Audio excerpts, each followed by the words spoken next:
So first activity is to create a GitHub account for everyone. So I'll just give you 5 minutes time in case if you don't have an account, create one account, please.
Okay, guys, the assumption is that by now you have your GitHub active, right? GitHub account is active, no?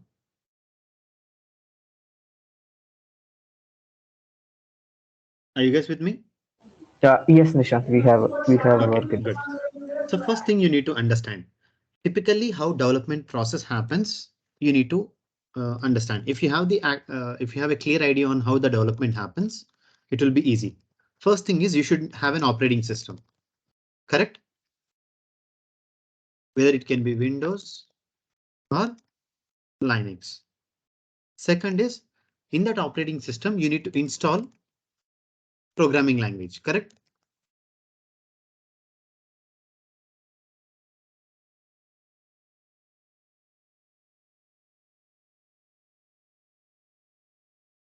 And then each programming language, you cannot just use programming language to write any code or application. Typically, you need application development frameworks. Frameworks has to be installed. Like Gatsby, React, Vue.js, Django, Spring Boot. So Gatsby with Node.js, React with Node.js, Vue.js with Node.js, Django with Python, Java with Spring Boot. OK, and then you need libraries to develop your application. There can be n number of libraries. So you need a framework and library. Framework is different from library. Framework will give you all the components that are necessary to initiate a simple application. And based on the application functionality, you will add libraries. OK, and then you will start your coding. Then you will do unit testing. Then you will build the application. And then you will test the application. Now this test includes integration, functional, smoke, regression. And then now here I can do a unit testing. I can build the application, or I can also do something called as security testing. I can do after coding. What I will do is rather than unit testing, after unit testing, maybe what I can do is I can add something called as source code review. OK, and build the application, test the application, and then package the application and then deploy it. These are the manual steps, right? In a typical software development. Clear? Any questions on this? No, almost today, any programming language you take, no, any programming language you take today, they are cross-compatible with all operating systems. They are cross-compatible with all operating systems.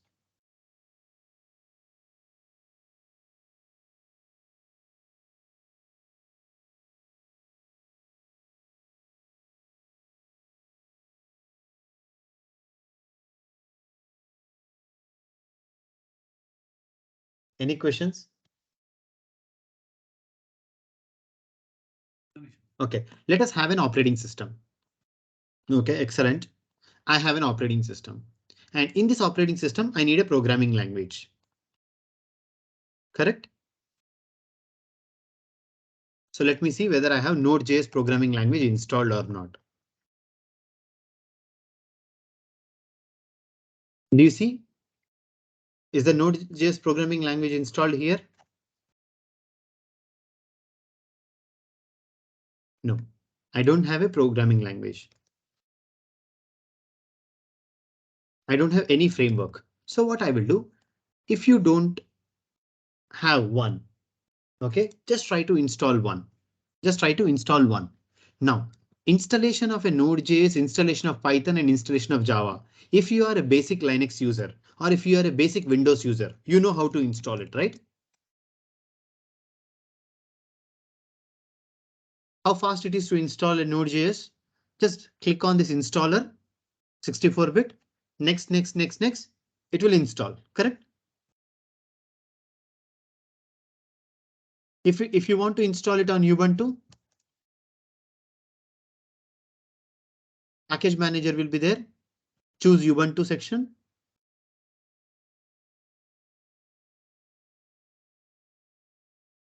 Or Debian to be very clear. See, you use Ubuntu section. You run one command sudo apt install, correct? That is a command to install a. That's a command to install a programming language. Sudo apt install Java. Will install Java. Sudo apt install Python. Will install Python. Is that also clear?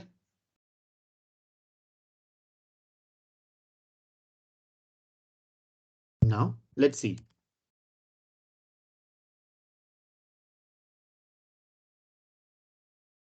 Now I have installed the Node.js. OK, now I have installed Node.js at this moment. Clear or not? Now every programming language comes with a package manager called as Node Package Manager. Here it is Node Package Manager. So let me ask this question. For Node.js, there is something called as NPM, Node Package Manager. For Java, it is Maven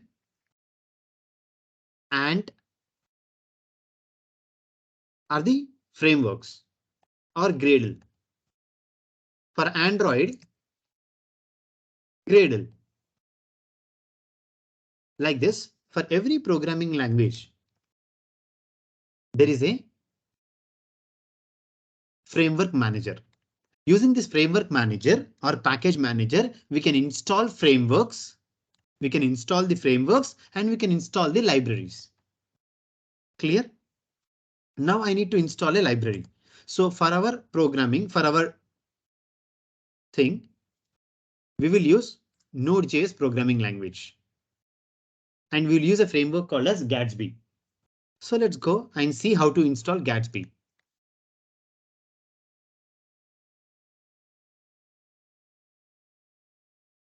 You will see Gatsby installation, very simple.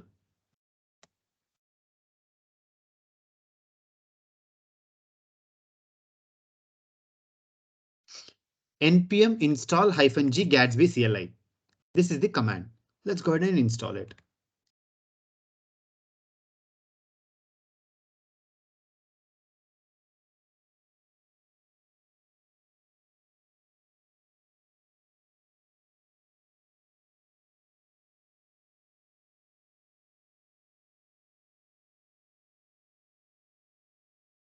What is this guy doing?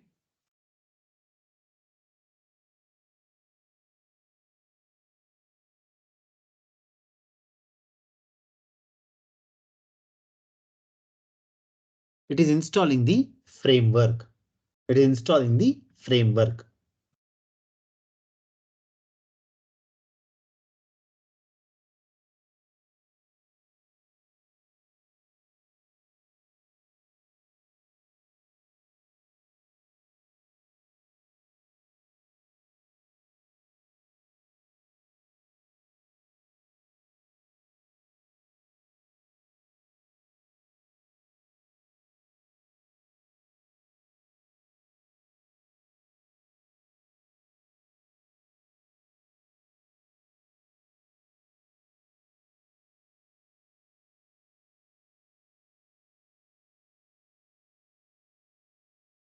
See, the Gatsby installation framework is done.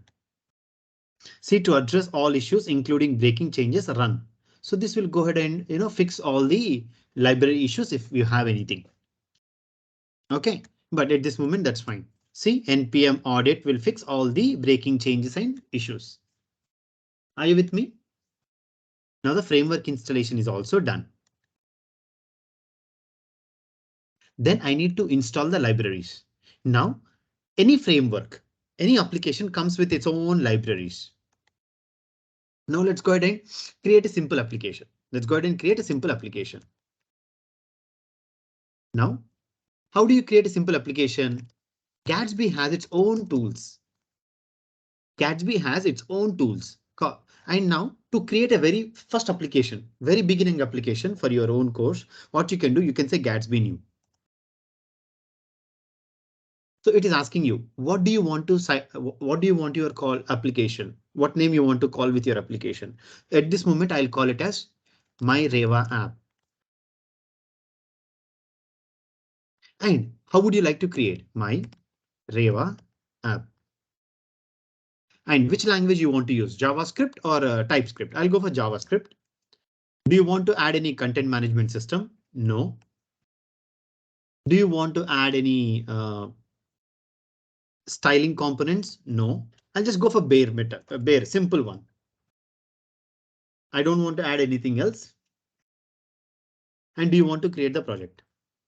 I'll just say yes. I'll create a project.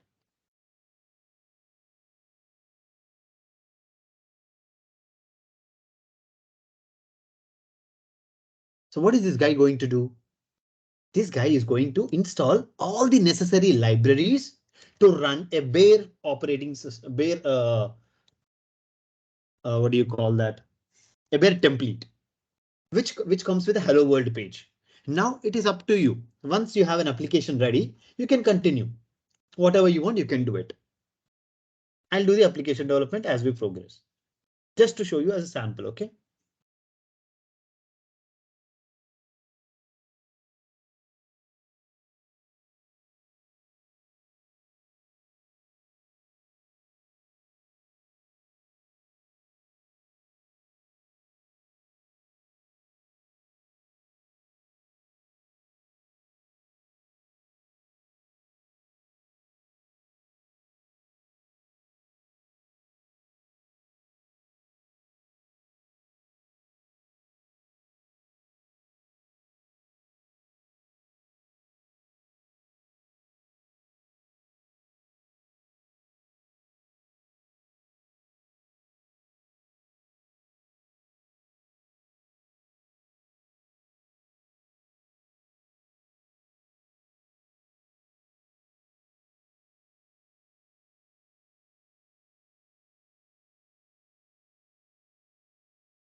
Any questions here?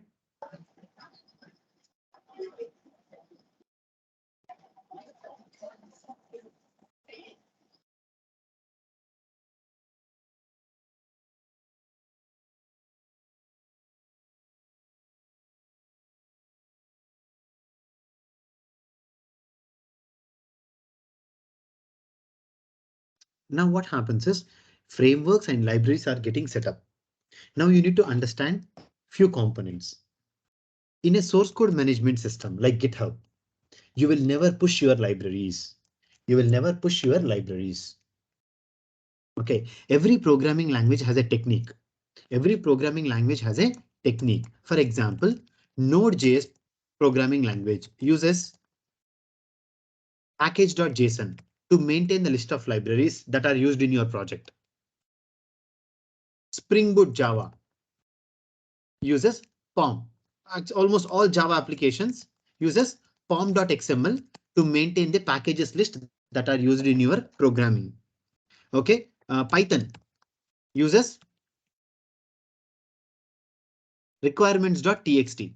So these files are maintained. These files are maintained. And this file will have list of libraries that are used in your framework, in your application. Clear? Every programming language comes with that. Now I'll open another tab and I'll open this project. I'll open this project, my Reva project in an editor. In an editor, I will open this project, my Reva project that is getting created.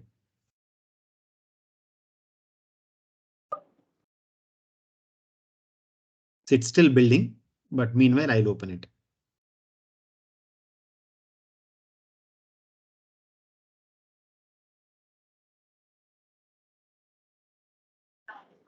It's a huge thing. So it's just building it up. It takes time.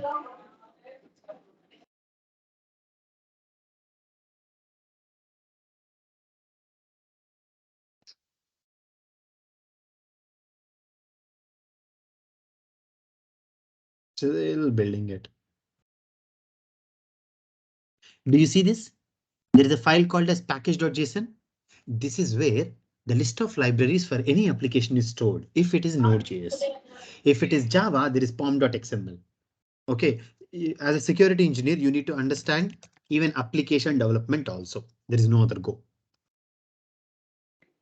One is application development. At the time of application development, you need to put security. At the time of deploying also, you need to put security. That is also important.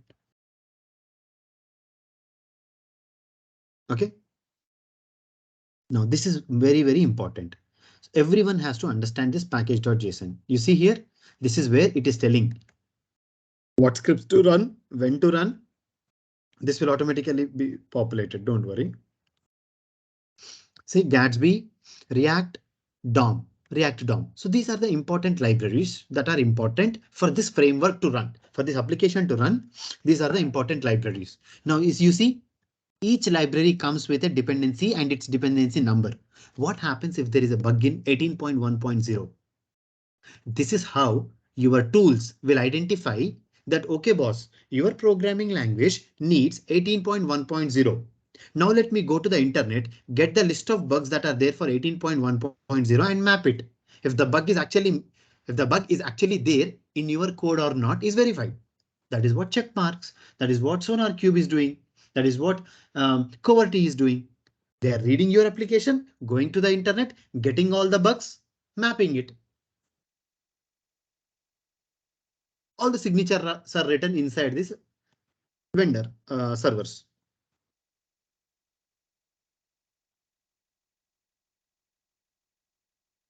It's still building it up.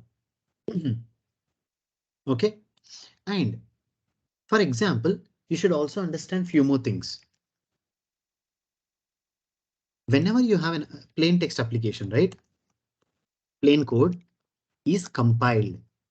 And when you compile a code, you will get an output file. Correct? Guys, are you with me or not? Yes, Nishan. Yeah. So here also you will write the code in JavaScript with Gatsby framework and then you compile. For compiling, there is a command.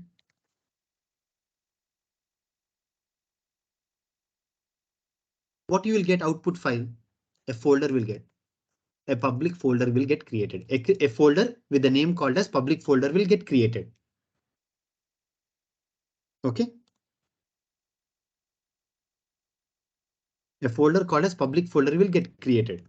Now this code you have to run. If you want to run in development mode on local machine, on local computer, then you will use a command called as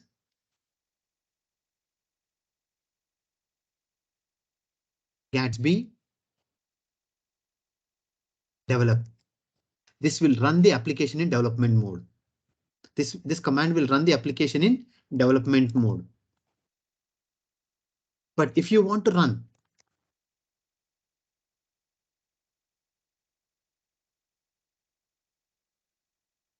in production, what you have to do? Write the code.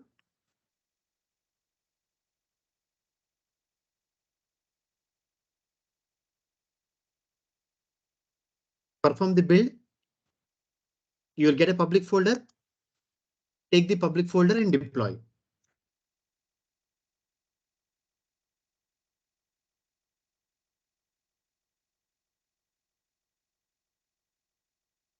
Any questions?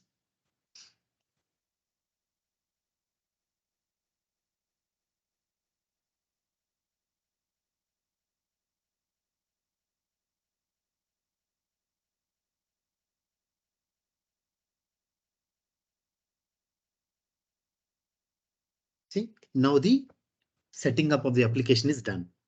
So it is asking us, hey, go into this directory, okay, cd into my Reva app, and then npm run develop. This will run the local development server. Npm run develop. This will run a local development server for me.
Okay, you see here, the application has compiled and application is telling, hey buddy, if you want to access your local, just copy this link, open the link, and it will run your local development server. See, congratulations, you just made a Gatsby site.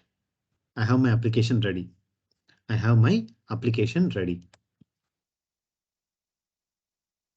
I can open Firefox, so it's easy.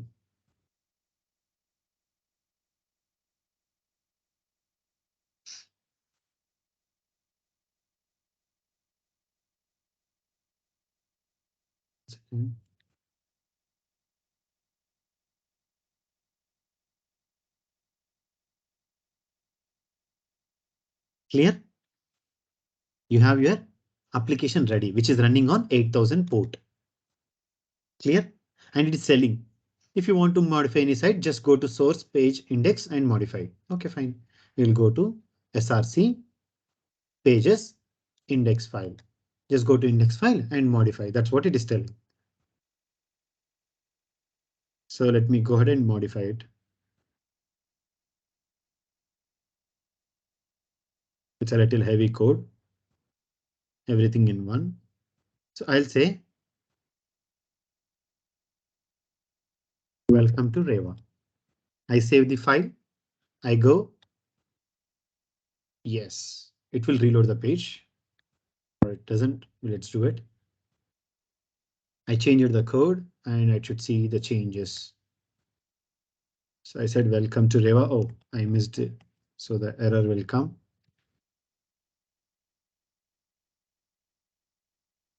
So let me see the compilation happened or not. You see the compilation happened. There was an error because the code was having an issue and it's rebuilding again.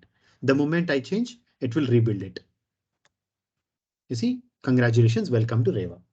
Now we can add any number of pages to it. We can add any number of pages to this. Okay, we can add more pages. We can do many of the jobs. Or we can actually compromise. For example, what I'll say, I'll just remove all the code that is there here. And I'll replace the new code. And then I'll show you my application. So welcome to my Gatsby site. It's a very simple tutorial.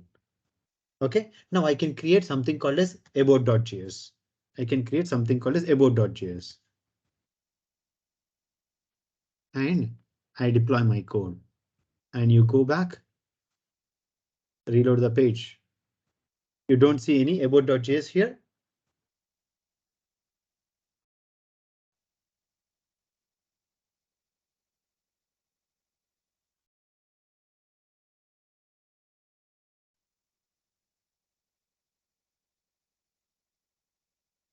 So what you can do, you can add more code, which can do more little job.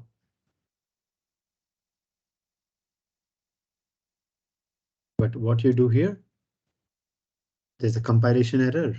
That's OK. Then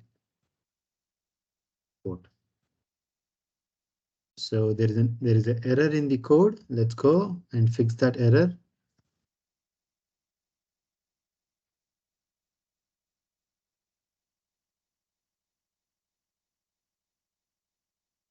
Let's see how my code looks. OK, let me also restart my code.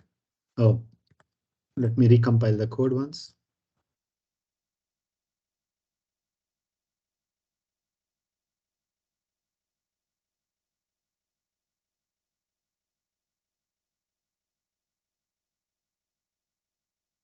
Let me run the code again. So now this is your regular development. This is a very simple regular development. OK.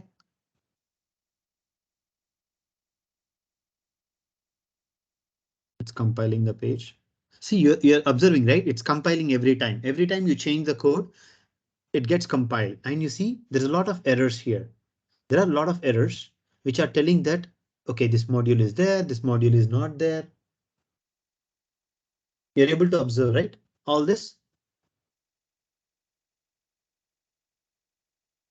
And you see, there is a compilation error. So because we did not code it properly, but no worries. You're getting it, no? A simple application development, what a developer faces and all.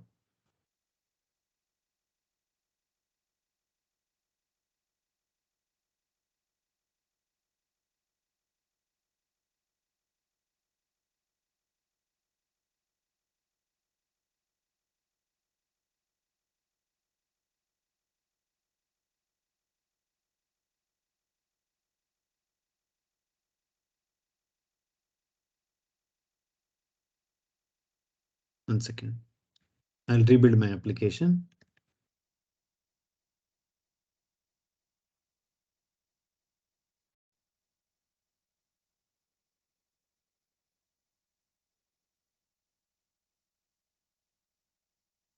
It's rebuilding.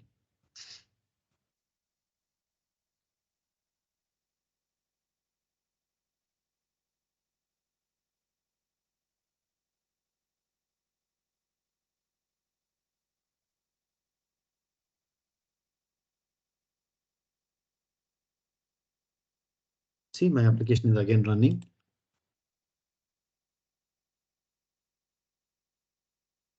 OK. There is some code, that's fine.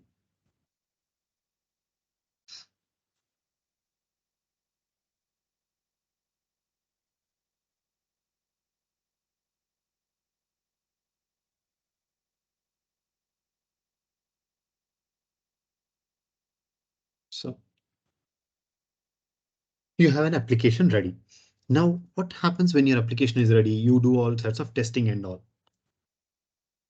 Okay, let's go ahead and store this code somewhere. Let us go ahead and store this code somewhere. Where will you store all your code typically? You will typically store all the code in a source code management system. Now let's go to my GitHub and create a project here. You don't need to do, I'll just do it for you.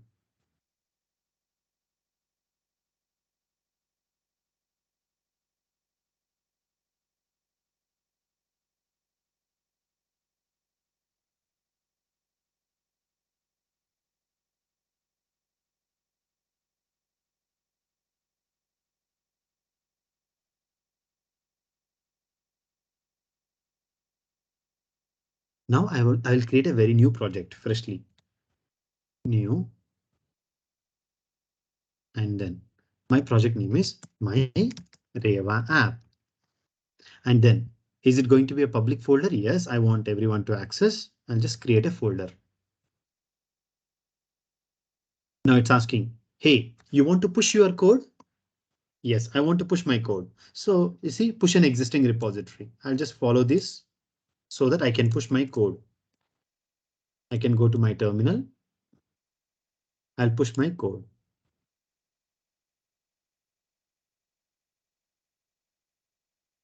You no need to follow this.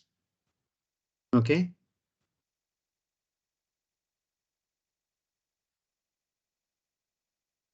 There will be authentication and all that is already done. So it will push the code.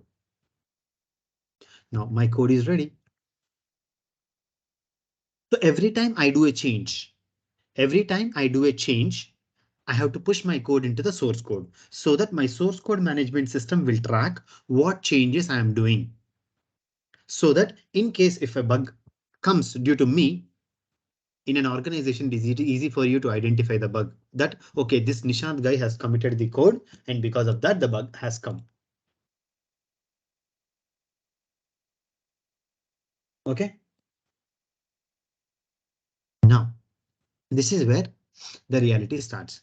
Now, this guy on every time I do a change in the code, it need to do all the security testing and all. So how do you do that? How do you make this guy to do a security testing? Very simple. You go to actions and this guy is capable of doing security testing. You can set up your own workflow.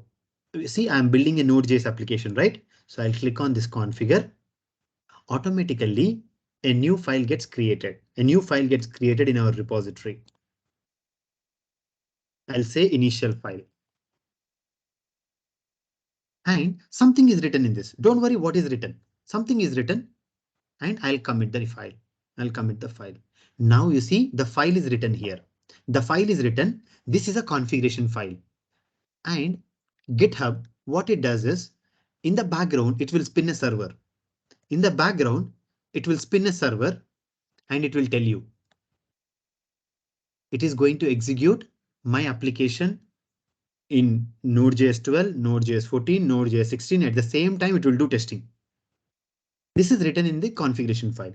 If you do configuration changes accordingly, in the background, a server gets created. In that server, everything will run. A server gets created in the background. Automatically, in that server, everything will run and it will do the job. So I'm waiting for the server to pick up the job and start the job. So we are waiting for the job to start. Now this is where CI/CD comes into the picture. A remote server which is doing all the job based on the configuration that we have written. Now this is an application development. What you have seen, I have not added security into it. I'll just add it. So let it run in the background. Meanwhile, what I will do, I will sync my code. I will sync my code with my repository. See, there's a new file that got created. No, I can see that file here. Now what I will do, I will remove everything. This is not important because this is a default one. So let me just do some changes. I'll say this is my Reva application using Node.js and Gatsby. And I can say, hey, go ahead and run the job. Whenever there is a change in the branch, Whenever there is a change in the branch, go ahead and run. That to which branch? Main branch. Main branches, the code is segregated into different branches. So whenever there is a change in the main branch, go ahead and run the build. Go ahead and run the build activity. How will you run the build activity? Jobs of build. Jobs of build will show you the build activity. Okay.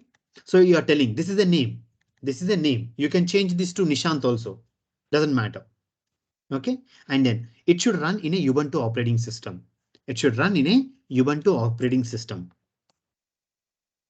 Okay. And what are the steps that need to be executed as a part of this? First, download the piece of code. Download the code.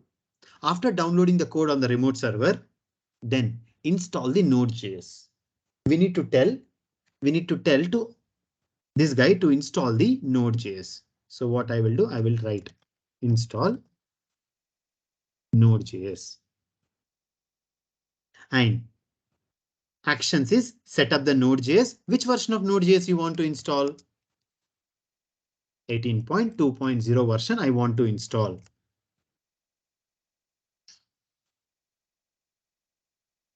Okay. This stanza that you have written will go and set up the Node.js automatically. GitHub has a syntax. Like every programming language has a syntax, GitHub also has a syntax that you need to follow. So this will install the Node.js on the remote server. After installing the Node.js, what I should do? See, operating system I have configured. Later, application programming language I have configured. Later, what I should do? I have to install the framework, right? So how do you install the framework?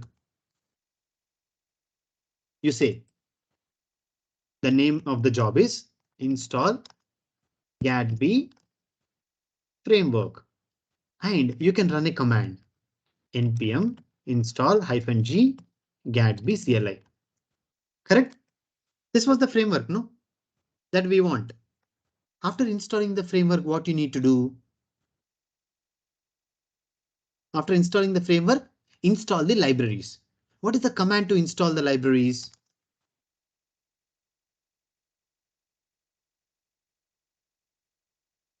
Npm install. After installing the libraries, what you want to do? You want to coding. Oh, obviously, automated coding is not possible. You have to write the code. That's it. So coding is skipped in this. And then unit testing. So what I will do, I will write a simple unit testing.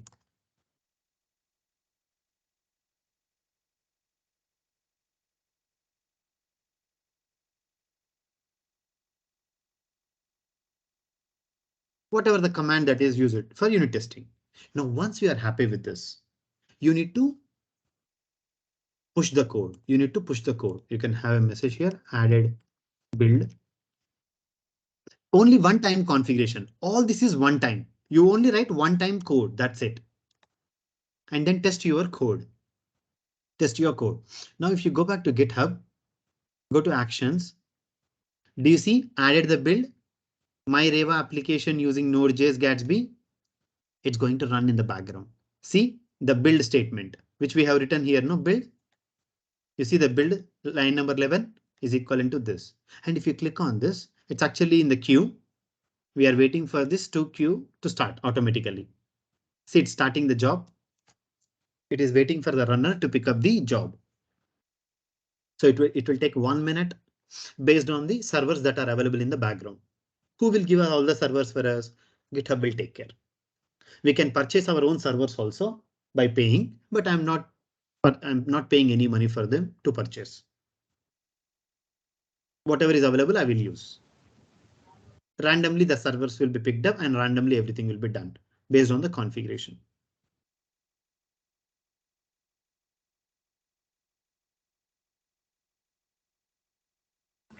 So, Nishant, here we are using the Visual Studio Code as an IDE. So, ID, correct. yeah. So we can use any other IDE to You connect can with use the it, doesn't GitHub. matter. Doesn't matter.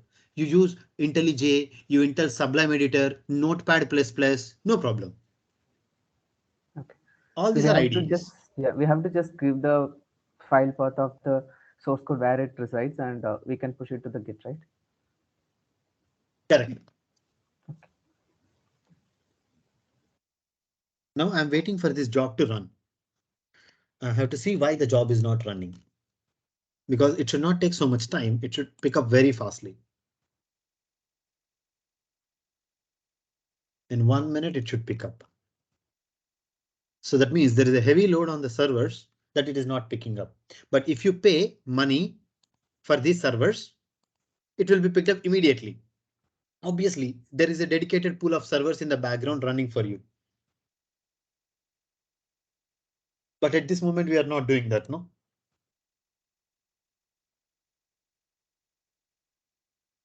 Yeah, picked up. See, it has picked up and it is executing the job. See, setting up the build. After that, check out the code. See, installing the Node.js. After installing the Node.js, it is installing the Gatsby framework. It will auto do in the background. See, it has created the background and then it is installing the libraries.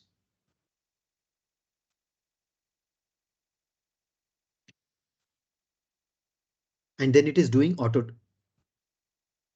it is doing the unit testing.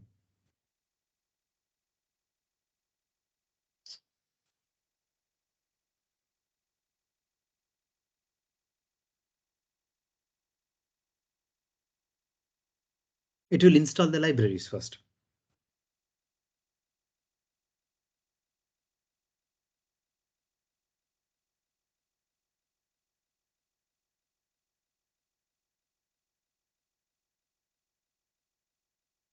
So it has done the unit testing and post testing. It has its own cleanup scripts, which will do.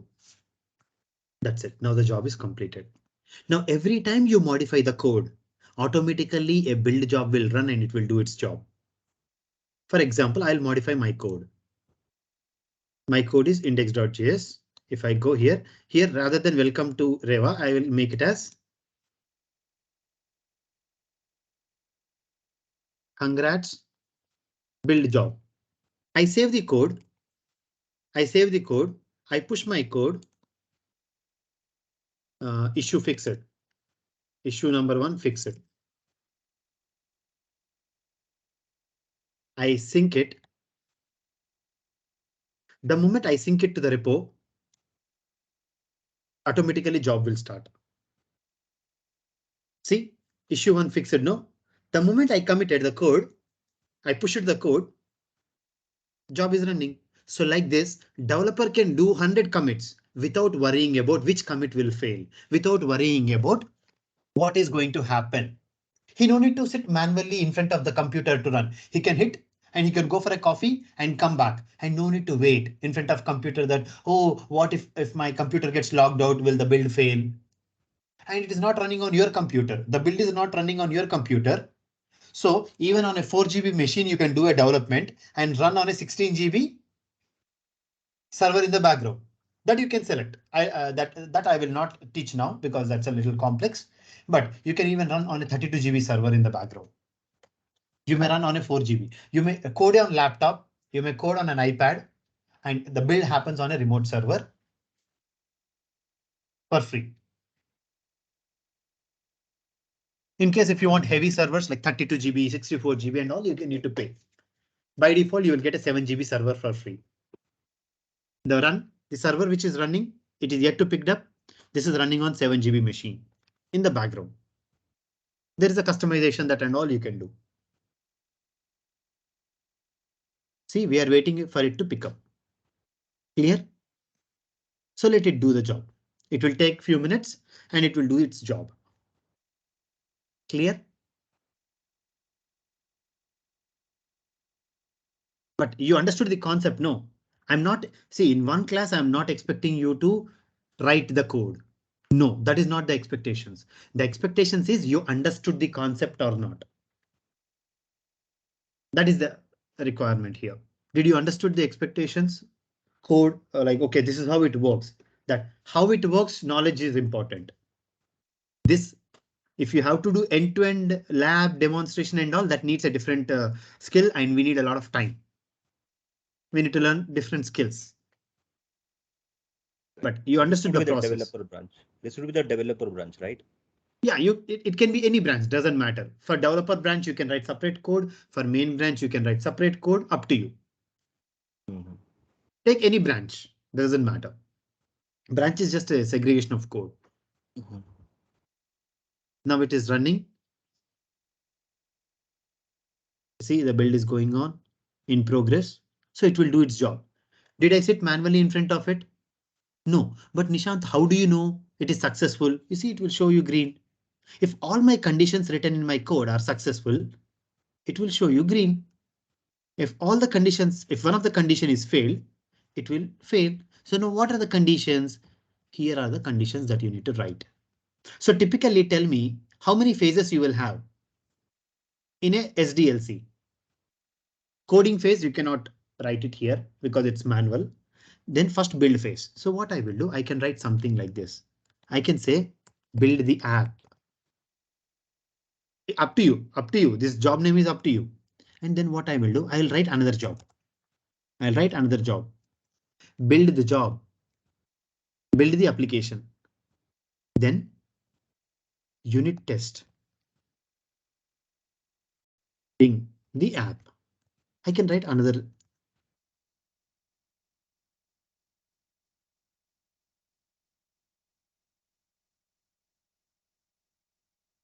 You can write the steps. Now this syntax you need to learn. That later you will learn. Now for me to do unit test cases, I need the code. I need the code. OK, I need to install the libraries. Sometimes I may not need to install the libraries.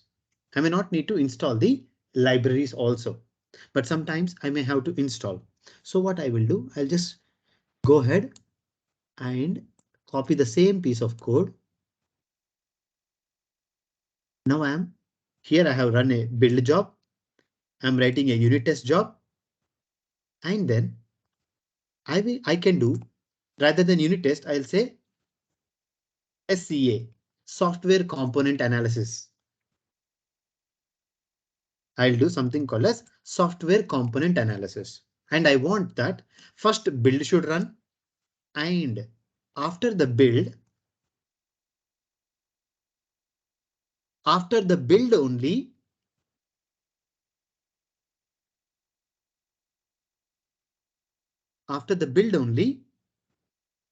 software component analysis should run.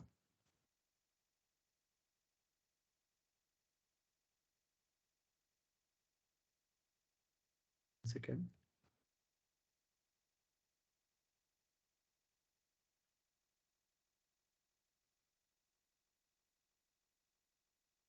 You're getting me? Now software component analysis. So which tool will you use to do software component analysis?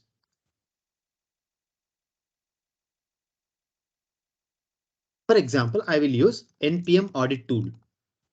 NPM audit tool I will use to run the software component analysis.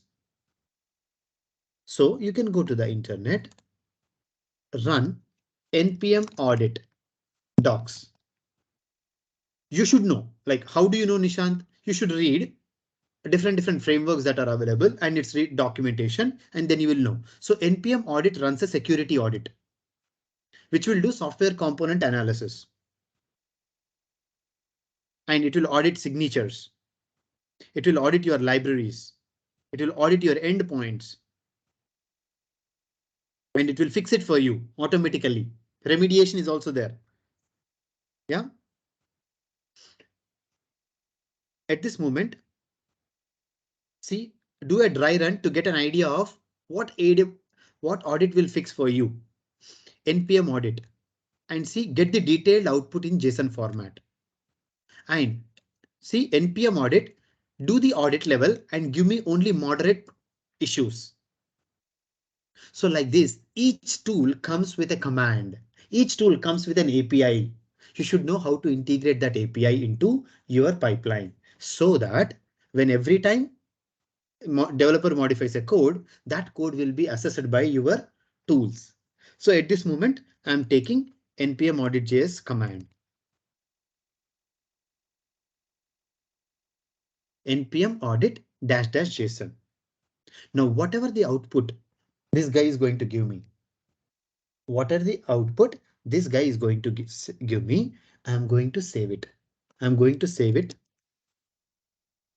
into a file called as npm audit report.json. And then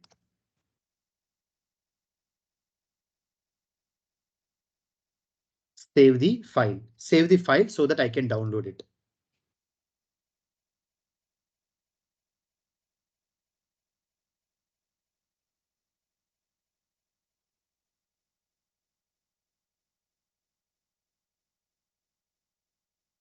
One second, I'll get the syntax.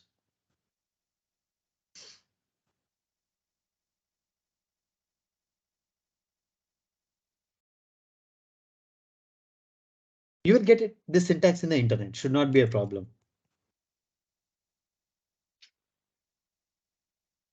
This is a tool specific, nothing to do with technology. Every tool may have a different syntax, huh?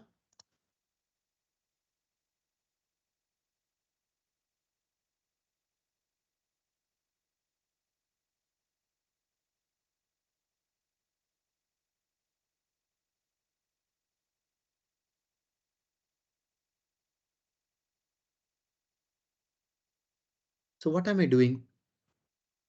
I'm telling, hey, go ahead and scan the code.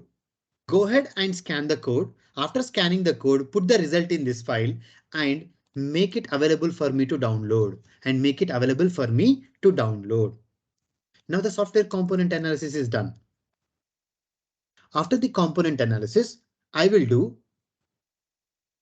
whatever testing you want, like whatever testing you want, you can do it. For example, you want to do functional testing.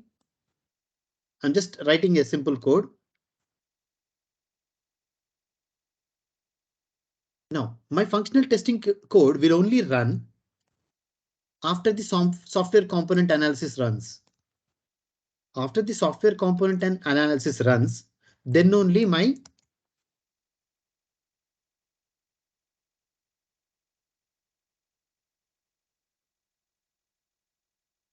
I will run the functional testing. And then I will run regression testing. Now, at each level, you need to write your own code. And for me, after functional testing only, the regression testing should happen. So you can sequence it. You can sequence it. Or what you can do, functional testing and regression testing can happen at the same time, parallelly. And then once you are done, you can do the deployment.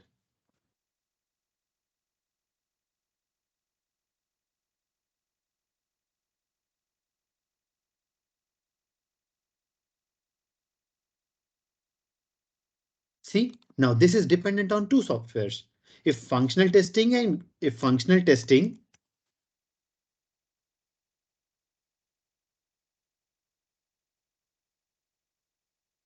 regression testing goes well, if functional testing and regression testing goes well, then only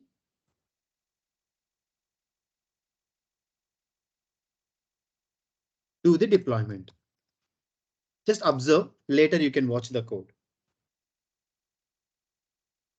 The syntax you need to learn, and from tool to tool, the syntax will change. Now I'll push the code, added lifecycle, and I save the code. Now let us see what will happen in the background. Go to the actions and you see added lifecycle. Do you see the cycle now? First, build the application. After building the application, I will run software component analysis. Once I run the software component analysis, then functional testing and regression testing will happen parallelly. And then if these two are successful, then only the deployment will happen. Like this, we can write pipeline and say throughout the life cycle, whatever you want, that is converted into a piece of code with all instructions, and you're good to go. Now, like this, you can add source code review, component analysis using an NPM audit. Retired.js can do bug audit. Like this, n number of audits, source code modification, secret management, scanning, all sorts of security testings can be done only in the full end-to-end pipeline. See, now the build is successful. Look at it. After the build is successful, then only component analysis will execute. Now component analysis is running in the background.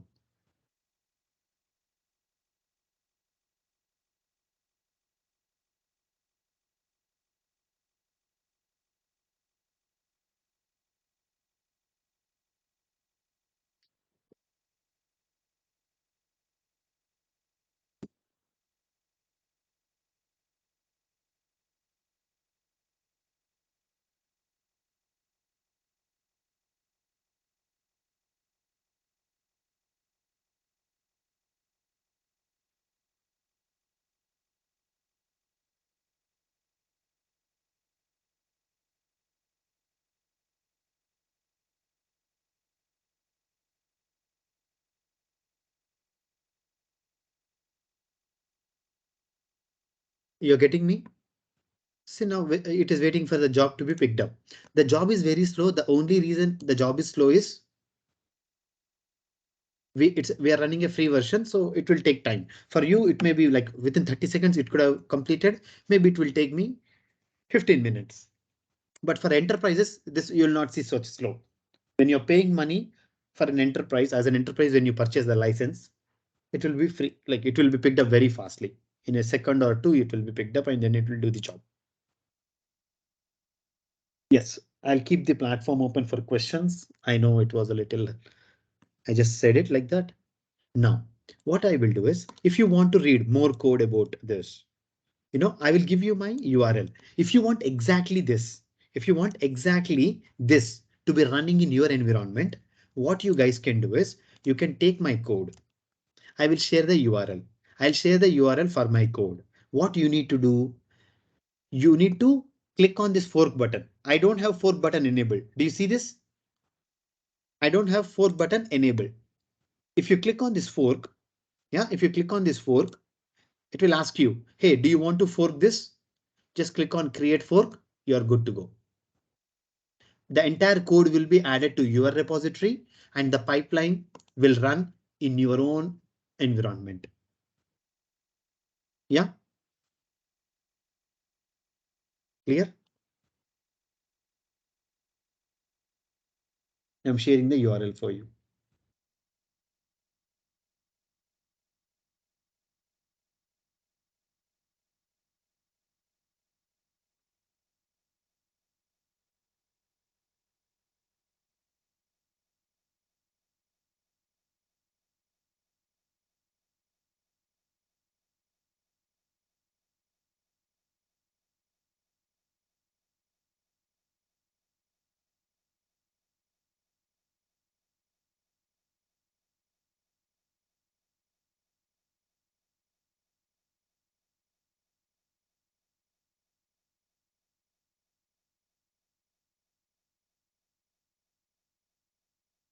So let me see whether it is running or not. Oh, it failed. Did you see that? Software component analysis failed. And my other jobs will not run. Obviously, when your security testing itself is failed, why do you want to go for functional and regression testing? So let me see why it failed. Oh, while installing, dependencies log file is not found. Dependencies log file is not found. That's why it failed. Why it did not find? Let me check at my code. Because I did not check out the code. If the code base is not there, how will it find the dependency file? Now it will run. Now what I will do, I'll say fixed the dependency 5.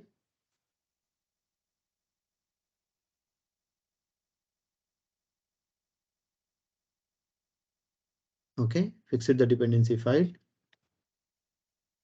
Oh, it did not identify any changes in my code base. 1 second. Yeah, then I look at the terminal. I'll just push it from command line. Some commands I can use to do the job. Yeah, now I have pushed the file. So I'll go back to my repository. I'll say code added, and again it started. You see, so developer can blindly do his job. Let it fail. He can come, he can correct it, he will push it. Let it run in the background, automation jobs.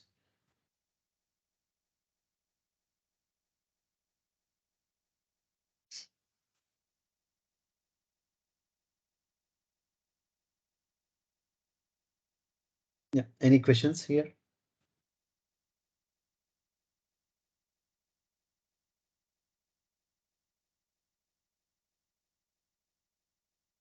Now you need to add security into each and every pipeline, and that pipeline will do the job for you. Whatever you write, it will do the job.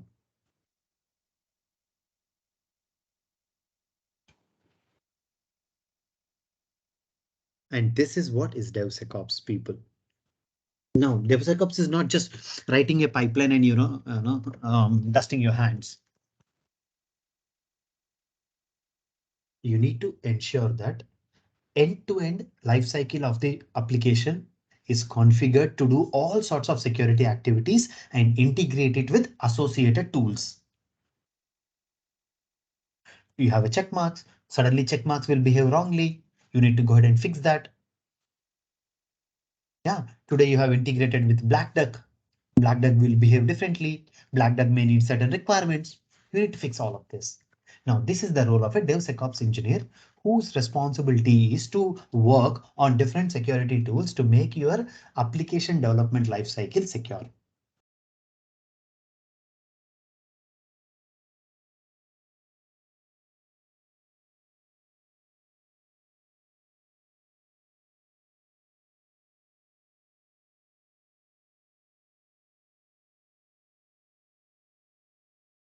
Why there is everyone silent?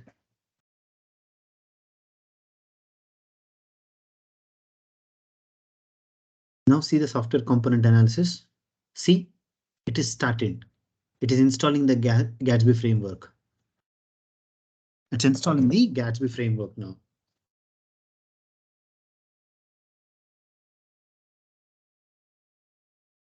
Now it's installing the libraries.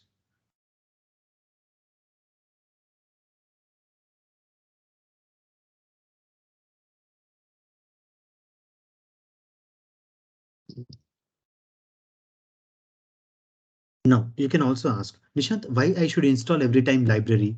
Can I actually pre-configure all of them and keep it ready? You can do that. That will save your time. No need to install the libraries every time. You can purchase an enterprise license, or you can actually take a free license, configure your own server with all the libraries and integrate your own server with GitHub so that the deployment will be faster. And did you see at the time of running the NPM audit, it failed. At the time of running the NPM audit, it failed. So if you click on this, now you need to understand why it failed. Now, how many of you know what is Linux, what is Windows? You all know Linux. You have to tell me why that has returned that error. Why it has returned that error, I want to know. This is nothing to do with DevSecOps. This is basic fundamentals of operating system. This is fundamentals of operating system. OK.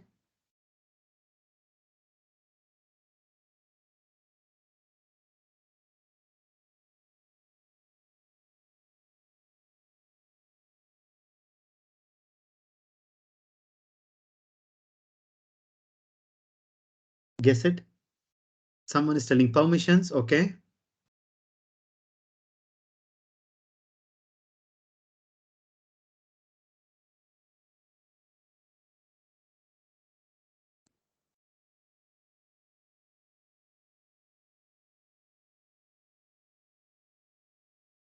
So how can you tell that it's a permission? Like what made you to tell that?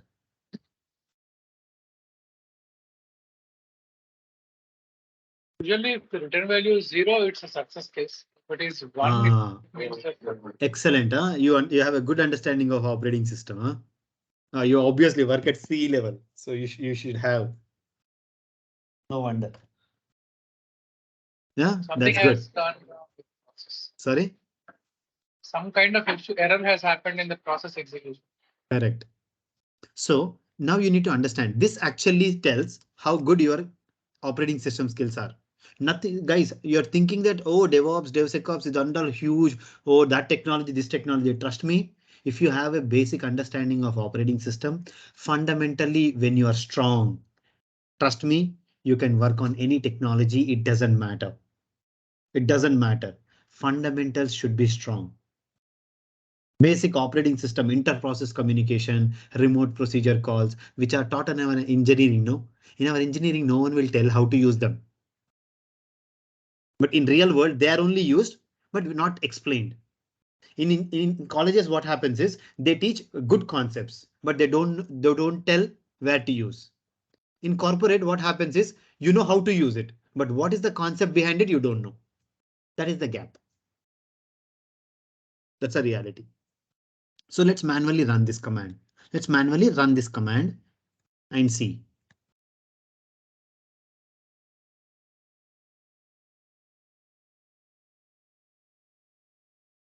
So what is this guy doing?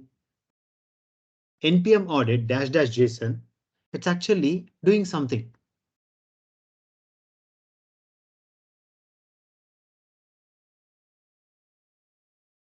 See, it has done something.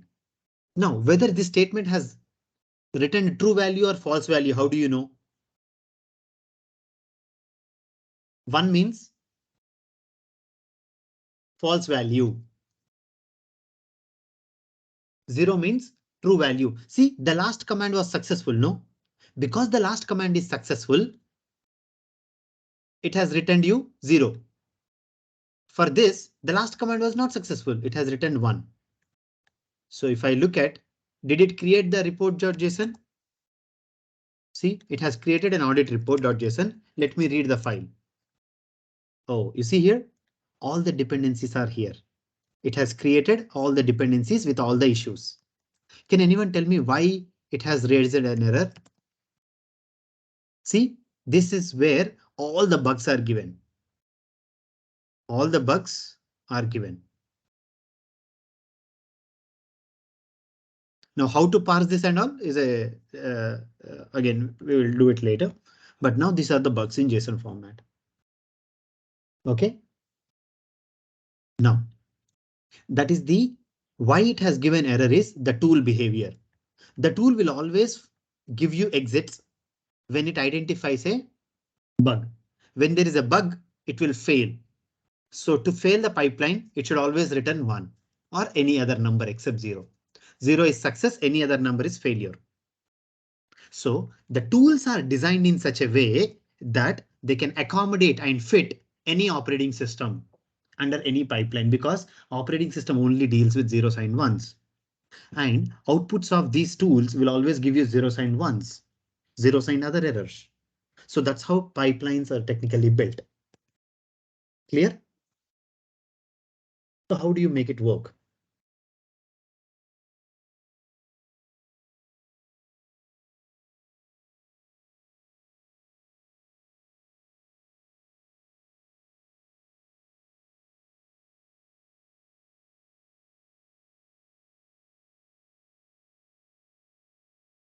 You can override the behavior. You can also add extra, so it's easy. You can override the behavior.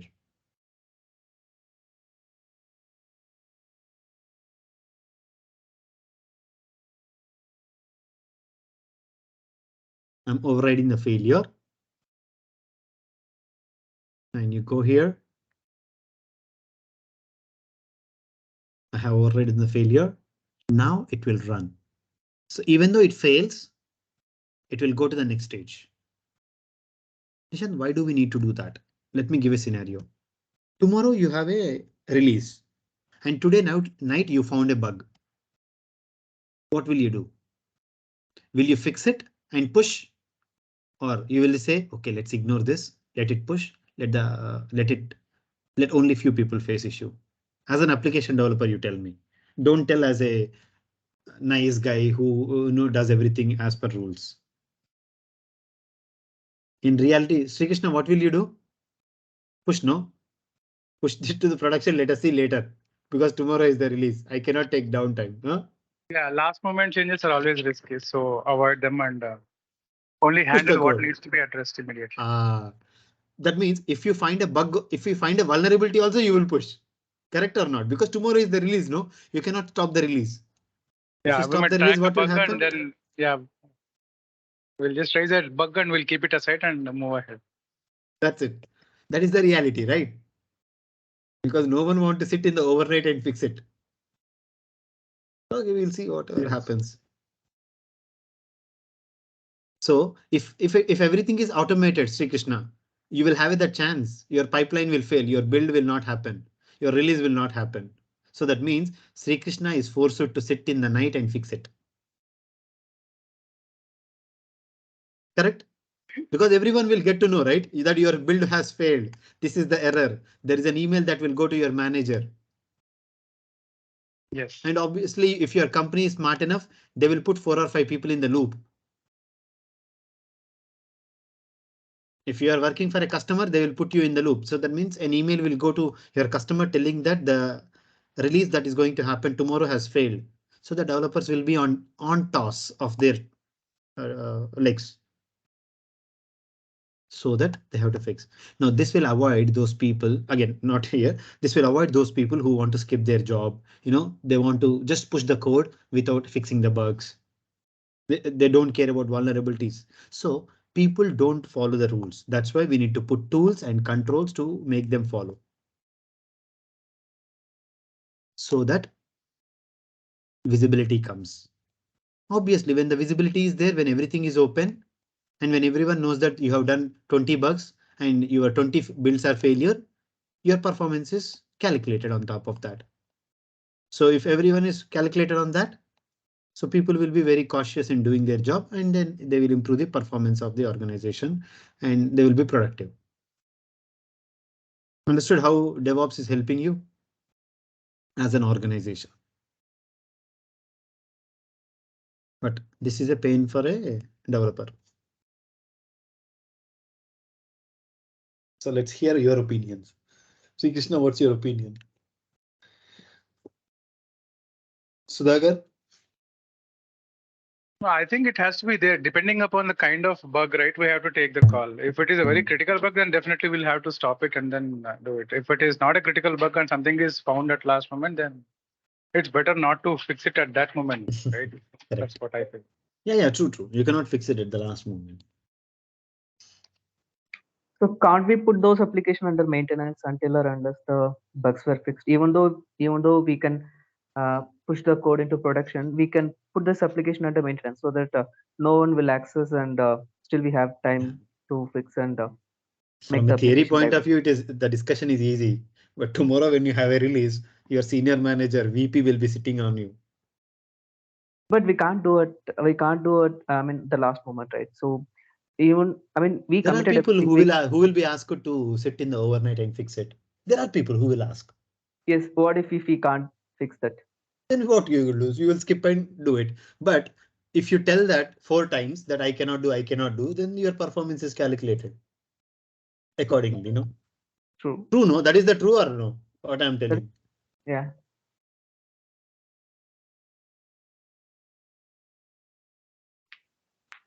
I'm talking reality.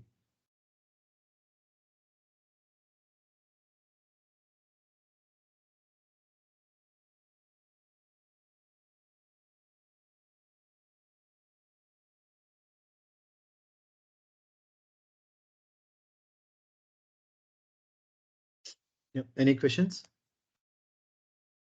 Okay, I will give you some challenge. Now you know how to fork it. Did you all try how to fork it?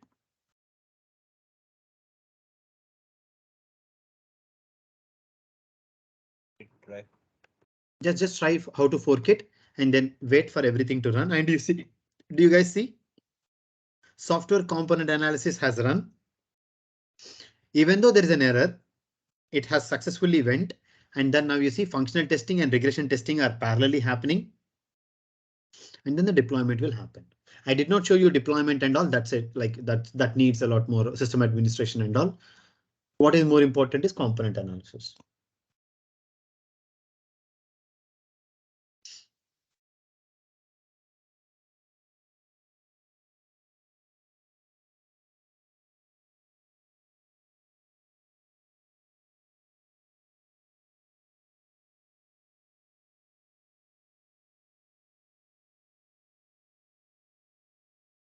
And before forking, we need to do all these things, right? No. All these steps. I have done everything. Okay, No we need to do. no software You're download, nothing. Nothing. You don't do anything. What you have to learn here, not application development. How actions runs is what you have to learn. So if you do fork, no, automatically everything will come into your machine. And how can you edit the code? You come here, you go here, you go to the Node.js file, which I am editing. Whenever I give you a task, you click on this edit button, do the editing right now and push it to your own repository. Don't push it to mine. You can do the editing here itself directly. For to have a first-hand experience, you are doing this. But first fork it, and then observe it, and then later you can think of it. OK. See, override the failure. Now my functional is done, regression is done, deployment is yet to be picked up.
In my interface, this fork is not active, it is inactive. You want to share the screen?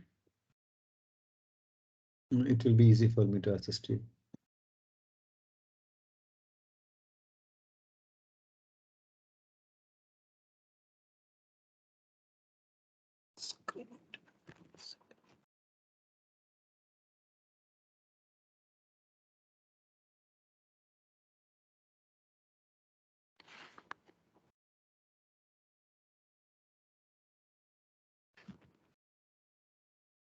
No, why you're doing all this? You have to first go to my repository. The link I have given you, click on the chat box.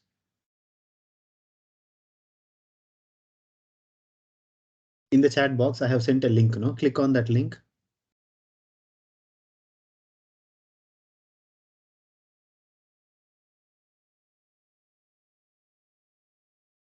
Okay, so from there I need to Chat. Yeah. You have to go to mine and click so that you will get a copy. I clicked it. Now it is signing in, asking me to sign in to GitHub. I cannot see that screen. I cannot see that screen. Sorry, in fact. It is always better to share the entire screen, so it's easy for Right. me. 1 second.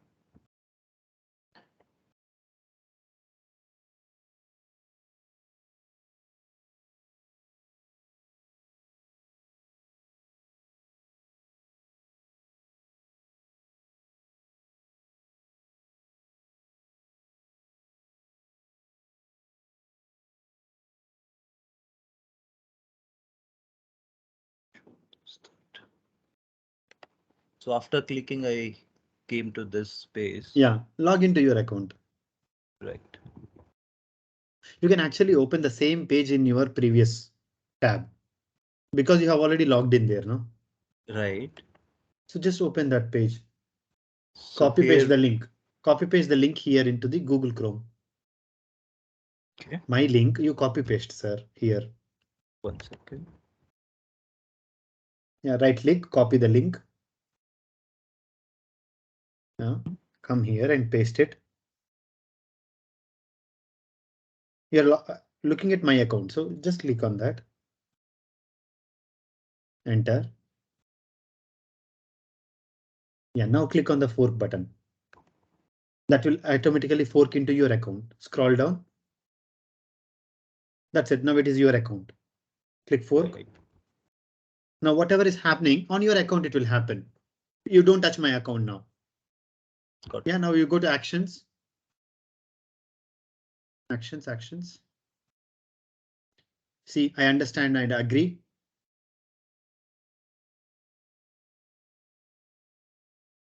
Yeah, now you click on the MyReva application workflow. At this moment, there is no workflow. Correct? You can do a changes in your code. You can do changes in your code. So that is, you have to click on MyReva app at the top. You have to do, yeah, perfect. There, you go to SRC. That is where your code is there, no? SRC. Go to pages. That's where your code is. Click on no index.js. Do some code change. Now you should know where to change. That is more important. If you are not a developer, if you don't know where to change, you just do some extra space adding that will fail the build. Click on that pencil button on the top. Here, there is something called as raw blame pencil button. Sir, you need to be a little. You go to the last currently. Keep yeah there. Perfect. Yeah, now scroll down and change your code if you are comfortable. So you know there is one place where I have written Reva, no? See for that code and then change the code. See here. Some like for example, there is a tutorial. No, you just change the tutorial to some name, whatever it is.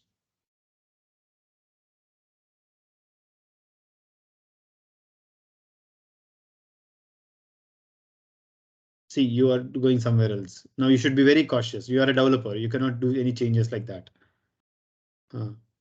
Now good. Now you have done new tutorial. Scroll down to the bottom. Yeah, scroll down to the bottom. Yeah, click on what change you have done. Write the change there.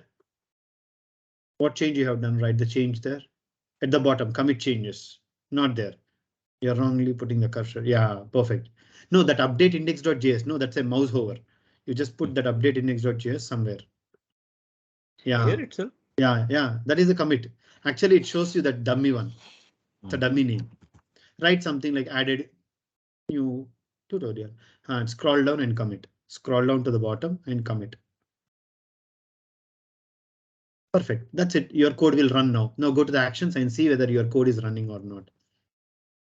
See, it started. Click on that. Additional new tutorial. Sorry, add new. Perfect. Now it's running. Now you need to upgrade your code and add so many other tools into your code. But for that, what you need? Application knowledge. If you don't know how application works, you will not be able to scan your application with the different components. That's why all application security and testing engineers should know application development also. So if you don't understand SQL, will you be able to do SQL exploitation? No. Same. Fine. Thanks. Yes. No worries. Pleasure.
Any questions?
Guys, are you with me?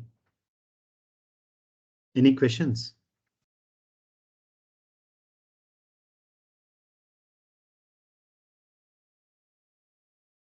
Yeah, it's clear, Nishant. Yeah, any questions? Now, these are the No. areas that are actually which are which are building up. So it is easy for you to make a career in these areas also. In case if you are coming from that appropriate background, because I'm not sure who is coming from what background. So I thought, I'll put whatever I can in front of you guys so that you make an appropriate choice. Okay, boss Nishant, I want to make a career here. I want to make a career in something else. You have some options in front of you.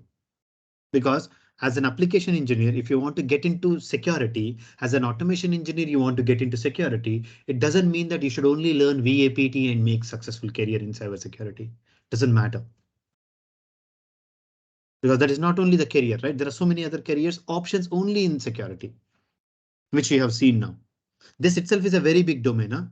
For you to get into this domain and ensure that you will be successful in this domain itself will take 4 or 5 years. So then you will figure out your own path within that meanwhile.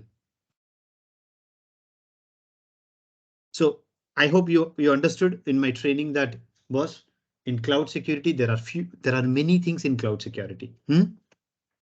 Regular taking cloud and building applications on top of it, regular firewall and blah blah blah is one area.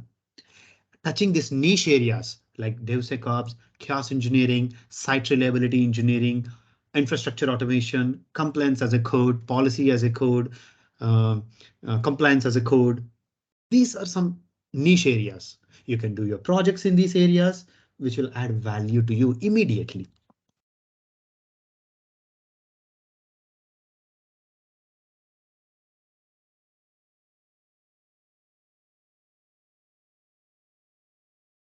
Yeah, that's pretty much from my side to talk on these different areas. Now I would like to listen from you guys.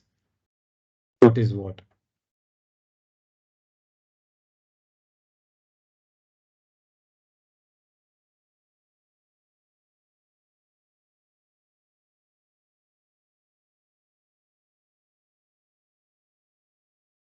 1 second, guys. Give me a minute.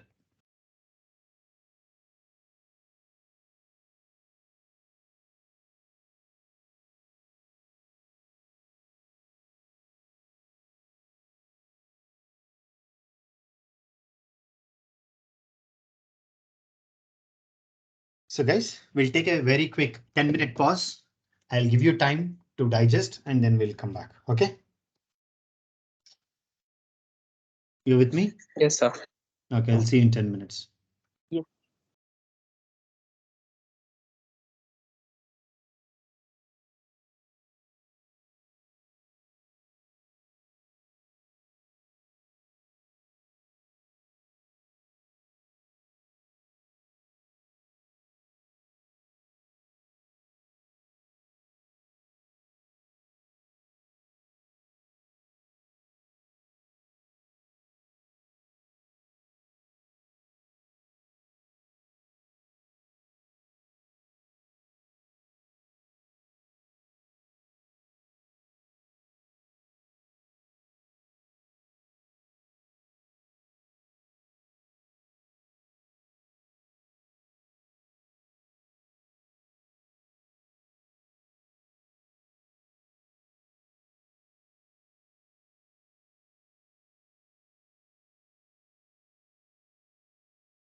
Hey, welcome back, everyone. Hi, Nishan. So let's keep the platform open to see like what doubts you have and all.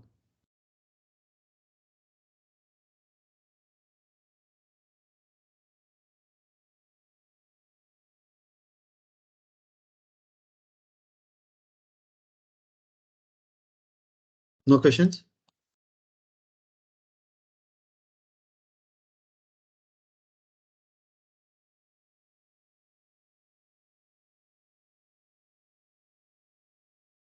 Yes.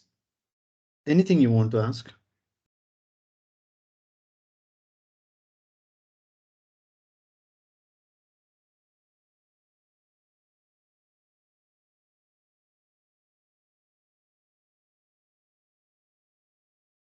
Sure, no questions.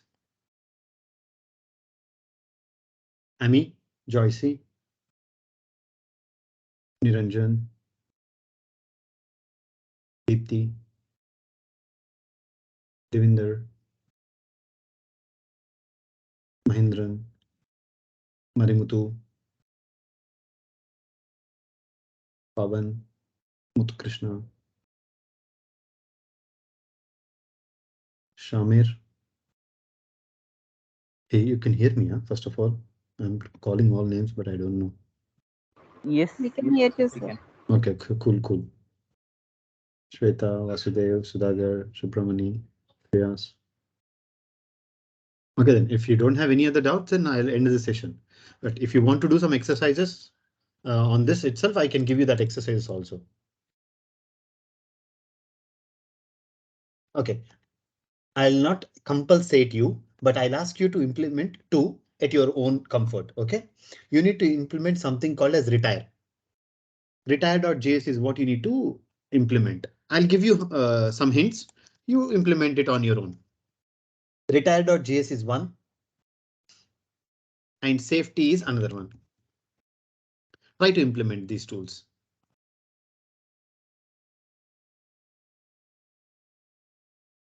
No, that's okay. Safety, leave it. You can implement retire.js whenever you're free. If there are no other doubts, and then if you have any questions regarding the course curriculum, anything else, just let me know. And I'm sure you already have a AZ500 practice questions. In case if you have to prepare, whenever, I'm not sure when is the exam, whenever it is, you can just go ahead and prepare for it and you're good to go. Now, this class and last class is not a part of your AZ500. They will not come. Like Office 365 and all will not come in your exam. But the reason is you're not here for the clearing exams. You're here to learn different technologies, different implementations, and different scenarios. So that's what, keeping that in the mind, I have delivered the trainings. Is that clear? Certifications are different, training, different skills, and getting that hands-on is different. So certification you will be able to clear with just reading some practice questions. Yeah. That's from my side. So you can Google, there will be a number of DevSecOps tools and you can implement them and practice. If you have any specific questions, doubts, we'll continue. Otherwise, we are pretty good for the day.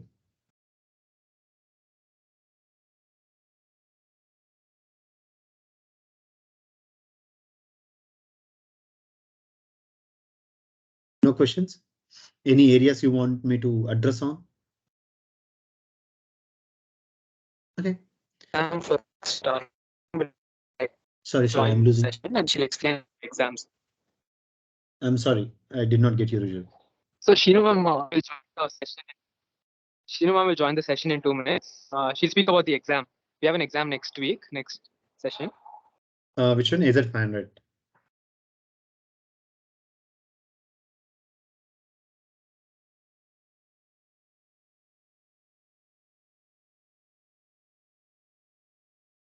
No worries.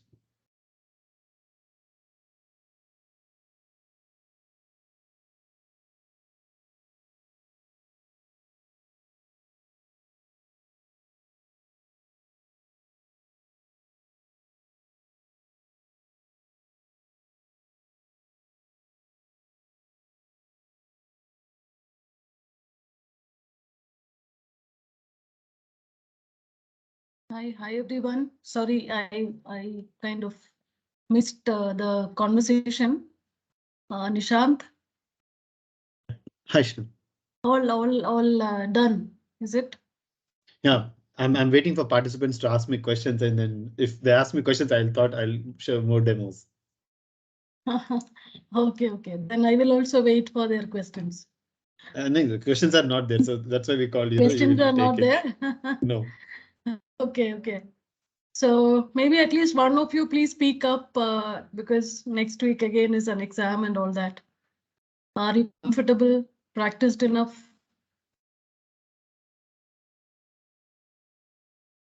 Devinder, Ma'am, my side 1 week is not enough, ma'am. 2 weeks is good enough. Shweta, okay. Yes. Okay. Devinder? Yes, Dr. Shin, I believe we are good. It's been a wonderful session taken by Nishant, and we are good. He, in fact, covered a lot much extra than the exam. So, really thankful for that. Okay, that's great to know.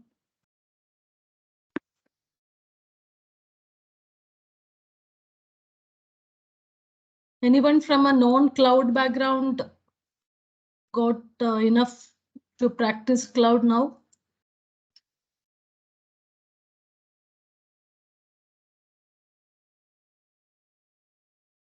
All are so silent. Why? That's what I was telling them, Shinu, that when I come that time, I'll sponsor Red Bull for everyone. We can also sponsor. You want Red Bull, you have to come to the campus. Yeah, then all caffeine levels will be very high in everyone's brain. Then they'll actively participate. Yeah. Maybe you should change People who that. are Okay. you usually talkative also not speaking. Glad to see Afsal. Afsal, all good? Yeah, Shinu ma'am, good. Okay. Are you practicing, able to practice? Not to be very frank, not much, ma'am, because Okay. yeah, fortunately I lost my mom, so not been able to concentrate. Got it. Yeah. I'll go through the videos, but Nishant's training last time also we had very good training, so Okay. I will go through the videos and try to practice. Okay. Sure. Anyone? Amy? Sharanya? Shinu, I was thinking that maybe I'll ask you here. You can also say if it's not the right platform. See, many of us are not doing projects in the DevSecOps areas. So can these guys do configuration based projects? Because DevSecOps is all about configuration, nothing to develop something new. It's already there. There are hundreds of tools. Rightly arranging tools, integrating them as per the enterprise flow is what more important in the industry. Now, for their mini projects or main projects, will they be able to do these projects?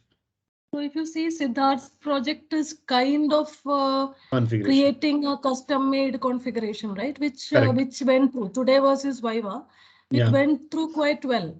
Okay, so cool. that is possible, but they need to have an organizational context or setup where they can demonstrate, right? Some of them may not have that. Is that the reason they are not taking DevSecOps? No, I'm Cloud not sure. DevSecOps is, yeah. Yeah, it's a booming area, and projects in this area will definitely pick up a job for you. Yes. So I think even Siddharth's paper is also a very good way in which he has listed all the security features and then brought in much customized security, which is we have actually great. deployed. I think everything we have deployed and seen. After that only we have taken screenshot.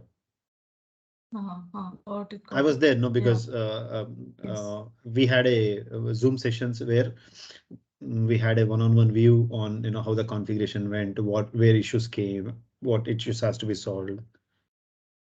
Yes.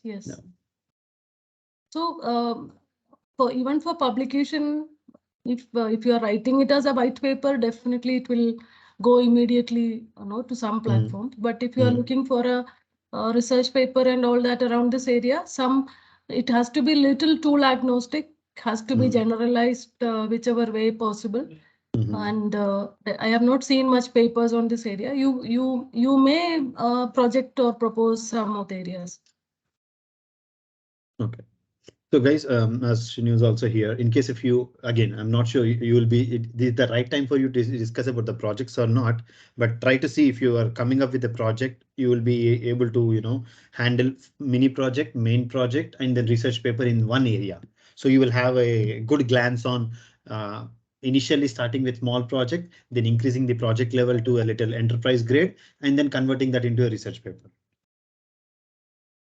Absolutely. So have a cloud and DevSecOps. If somebody is proposing, please let us know. We can brainstorm with Nishant to identify various areas we can look at. And there is no right time to discuss a capstone project. Right time is right now. Right now, because what we see is in cybersecurity compared to analytics is that the quality of the projects are still not kind of industry grade, except a few. Some of them have done phenomenally well, but most of them fail to actually identify a right area. So please start thinking seriously. We did exclusive session on batch 6 on cloud project, but batch 7 and 8, please fasten up, read more. If you want a session on that, we will arrange. If you are taking a break next week, we can arrange that too. At least for an hour to look at what are the problem areas that you can look at, where the master's credits also can be earned, plus improve your career progression, etc. And Nishant, definitely big help from Nishant. Anything on cloud, he's the go-to person. So please connect with him as well. Please speak up, people. It is not like one way Nishant's performance here. We want people to, you're all professionals. Don't get intimidated by teachers. We are not here to teach also. Actually, we are not teaching. We are only helping you to get somewhere. That's it. The teacher way is different, no? They force you to do same things, and they have their own expectations. Here, zero expectations for me. Only expectation is that you respond to what we are talking. Discussion. Discussion is more important here. Yes. Mainly. Can we hear, please? Sure, ma'am. Okay. More than sure. Sure. Okay. So How many are interested in cloud area? Can we see the hand to work maybe another 10 years in cloud security? Okay, some hands are rising. Rujal is also raising the hand. Okay. Rujal, you are anyway in. Pavan, Niranjan. Okay, everyone is going to raise the hand. Okay. Then you must speak up. Is it that Nishant sounds scary? I might sound. Maybe I'm only sounding scary. Okay, somebody put down the hand. That is Rujal. Okay. Only. Okay, all are putting down the hand because we told you to speak. Is it? Rahul, are you there? Are we laughing? Hello. I'm trying to come on video so that we know that people are here. Can we hear from you? You will write AZ500 exam for what? Hello. Yeah, ma'am. My God, what happened, Nishant? I don't know. I don't know everyone why they became silent suddenly. Okay, what I'll do, Shinu, I'll drop and join back. See if you get something to talk. No, I think they want me to leave. They would be happy to spend time with you, is what I'm feeling. Devinder, at least for the sake of it, please speak up. Yeah, Dr. Shinu, like I have already spoken Devinder? about. Am I audible? Yes, Am I yes. audible? Yes, Devendra. Yeah. So what I was saying that I Yeah. have already spoken about the content which was discussed by Nishant, and I have expressed my gratitude towards that. And as far as the capstone project goes, yes, cloud for sure is a fascinating area, and that is what is going to stay, seeing the current environment and the future environment, the way the microservices, APIs, and all those kind of things. Cloud is going to be the amalgamation of your AppSec plus IAM. Both the domains can be really clubbed into one, and then can be taken up as the project. So yes, I'm looking forward to that. We'll see. I just still yet to take a call that what should I be picking up, because this is a vast area, very interesting area, but at the same time really useful from the practical standpoint. So that's my point of view, Dr. Sheena, around this.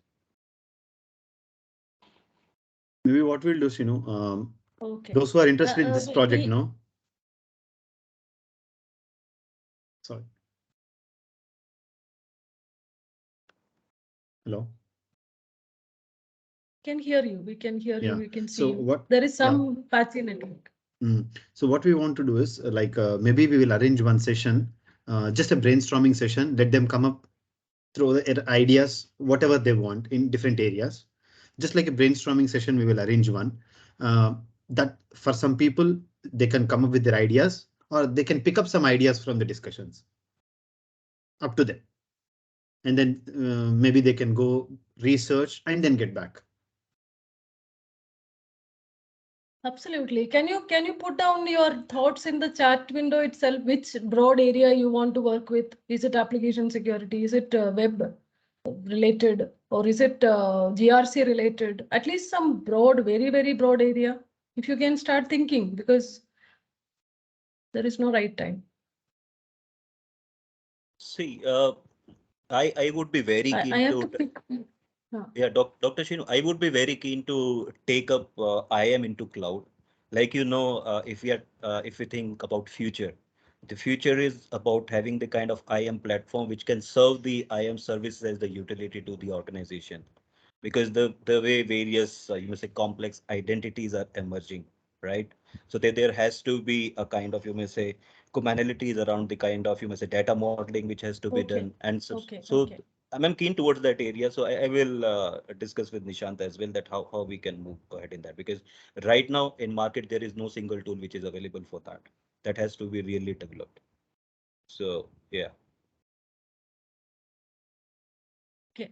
Yes. So there are a few projects in IDAM area also has been done by our participants. Now, these are not the benchmark. You don't have to look at what our participants have done. The world is out there. In fact, Sandeep Vijayaraghavan's one of the pet area is also IDAM, because a lot of clients are coming on that area. And somebody who is part of, say, an AIML product development and ensuring that there is a streaming data flowing and ensuring data privacy and ensuring the security part of it. I think these are the need of the hour, right? So these are good ideas. So if you can just post or Rijul, you can ask them that to put some of the areas. Can we collect all the broad areas so that we can at least give you some indication that which area the research is going in that area. We will do Yes, some ma'am. homework. We expect you to also do. Yeah. So anyone else want to chat, put it in the chat, which area you are interested. I know some of you are in the OT, at least one or two of you, right? In the OT security area. That is little more difficult compared to IT. So please put the thoughts or broad area. We can discuss the project ideas. Okay. So I think since all of you are keeping quiet, want to run away from the class or take a Saturday break, whatever is it. So let us all thank you so much, Nishant. It's again always a pleasure to have you. And next week we will have a break. But during this break, if you want a 1 hour discussion on the capstone projects, we can do that, so that you'll start thinking right now and start proposing your area. And then September 3rd, we can plan AZ500 exam in the afternoon. Are there sample dumps? Is it, Nishant? Ma'am, regarding the exam, so the exam will be the REVA paper or it will be the global exam from Microsoft? Yeah, it is Microsoft AZ500 exam. Ma'am, It's not the my REVA. preference It is is. to have like my preference is like I need some more time to prepare for that exam. So the challenge here is it is modules are as per our schedules, right? The schedules have to go through our university schedule. So while the concepts are fresh in mind, instead of delaying it for 1 month, 2 months, the way that it happened in CEH and all that, if you take more time, you will have to absolutely catch up with other modules because we will start now other set of modules. So you will not get time to actually prepare. So what we suggest is next whole week and next 2 weeks, focus on finishing. No, there is no, I think procrastination is our biggest enemy, right? Eat the frog first thing in the morning. That is the only thing that you can manage your life, right? So I wouldn't Completely agreed on that be, point, yeah. ma'am. Completely agreed on that point, ma'am. But like since I need bit more time, like within the next month will like I will write up the exam.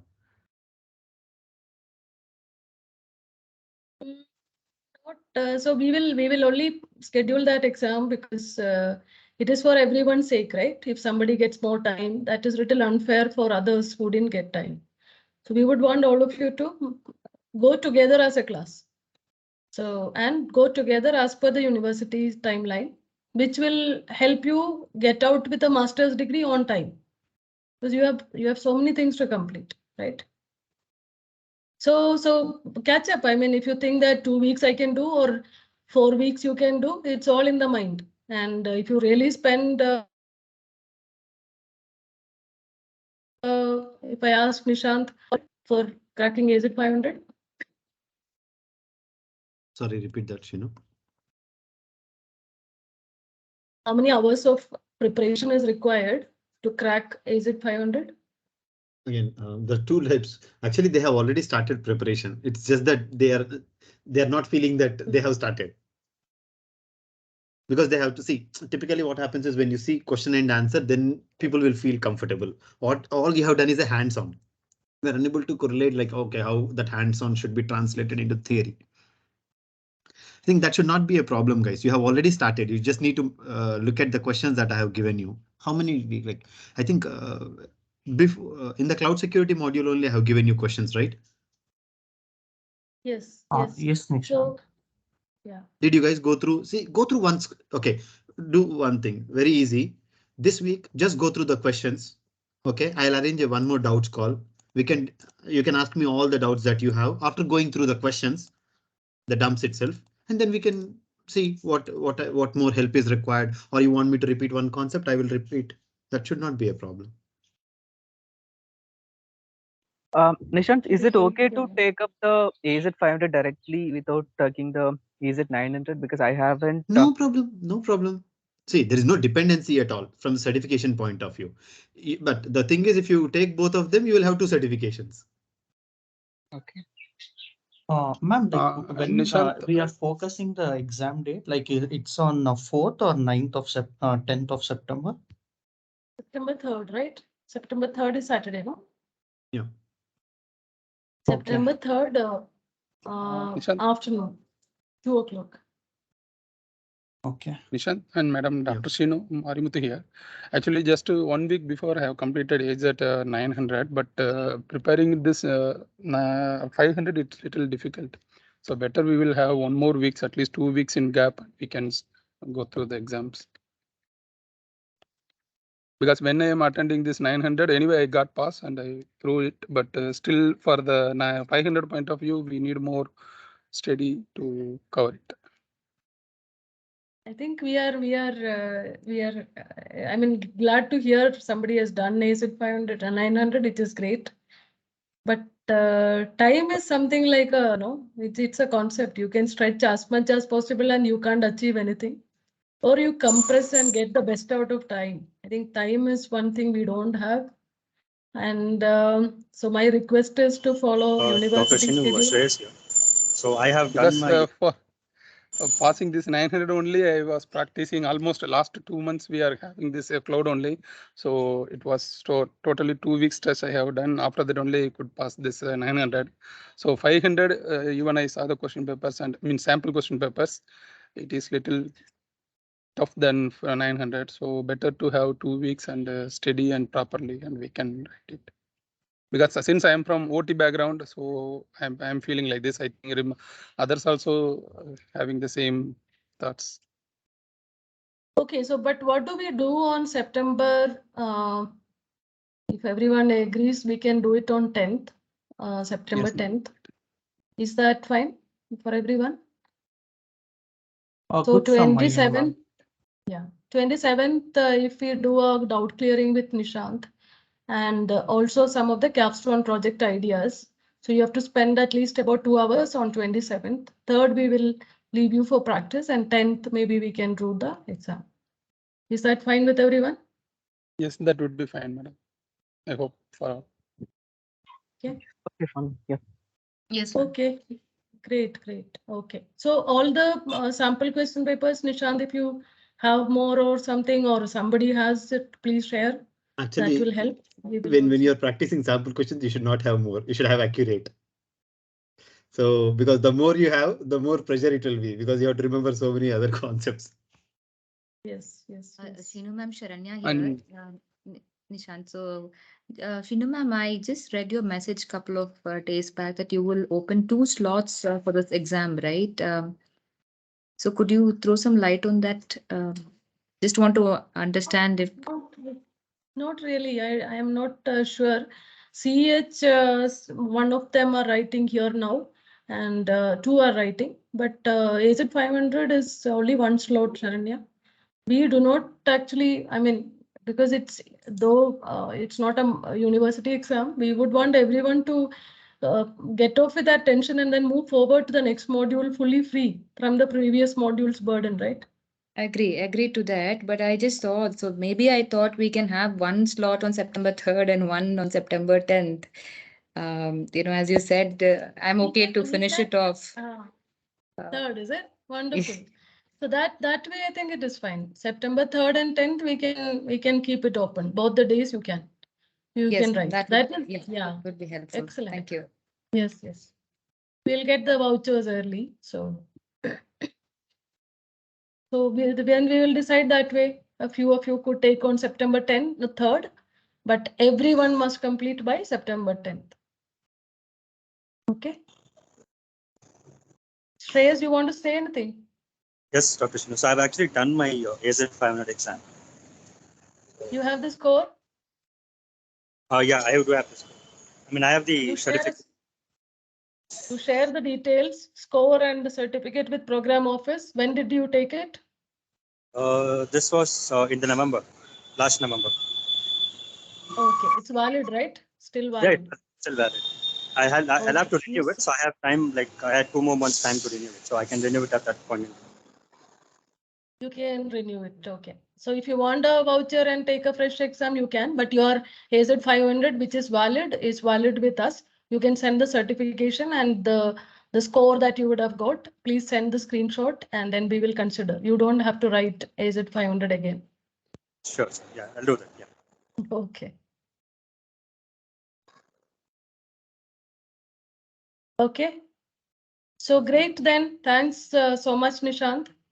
If at all you need a doubt clearing session, please. Who is the class representative? We need class representatives. CS08 and 7 each. Rujul has your favorite. Ma'am, I'll do the coordinating for CS08. Okay. CS07. Who is the class leader? Self-designated class leader.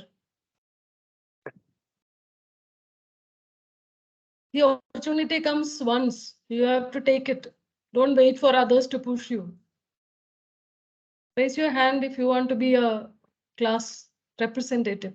For good reason. Don't keep on collecting all the complaints and share. But as a class, you must move up and do some extraordinary work where all of us are proud of.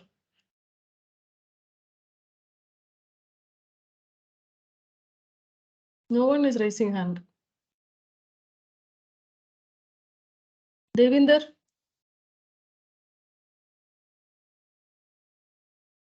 Dr. Shiva, that would be very responsible role. Okay.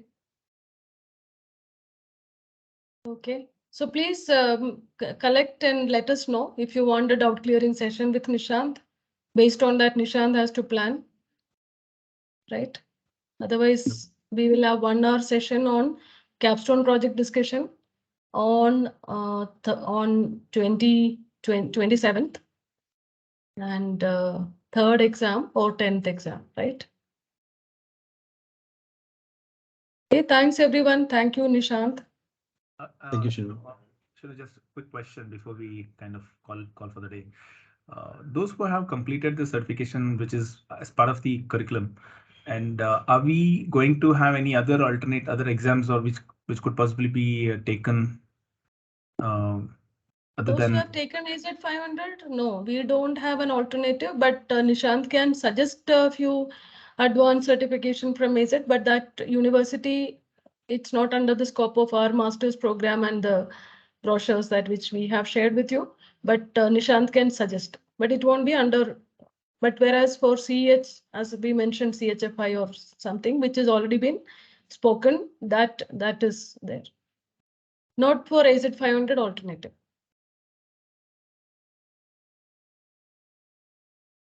Nishant, those who have completed AZ500, what is that you suggest? Yeah, SC400.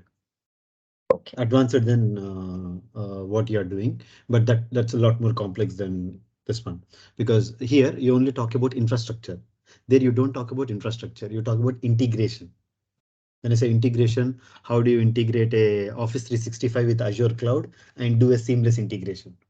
How do you go ahead and take a resource, or how do you take a user from a Office 365, provision and configure resources in in Azure? So that means you will have a lot more integration. That enterprise grade security is what you will see. Here you have seen cloud-based security. There you will see integration with enterprise resources like Office 365, Exchange, implementing security policies on Office 365 and implying that on the same this one. So what we learned in the third one, no, for example, this week's this course, week 1 and week 2, what you learned will be in SC400, a little more advanced. So this is clearing is easy. There clearing is tough. The reason is without practice, clearing that is difficult, and that exam is still in like very rarely people have taken. Even I did not take the exam. So that's a tough one. You can actually challenge yourself that if you are able to clear that exam also, no, again, without reading dumps, by practicing, that's excellent. Like you are a pro in now Azure security. Excellent.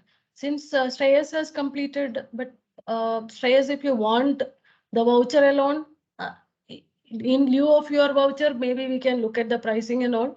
Pawan, have you finished AZ500?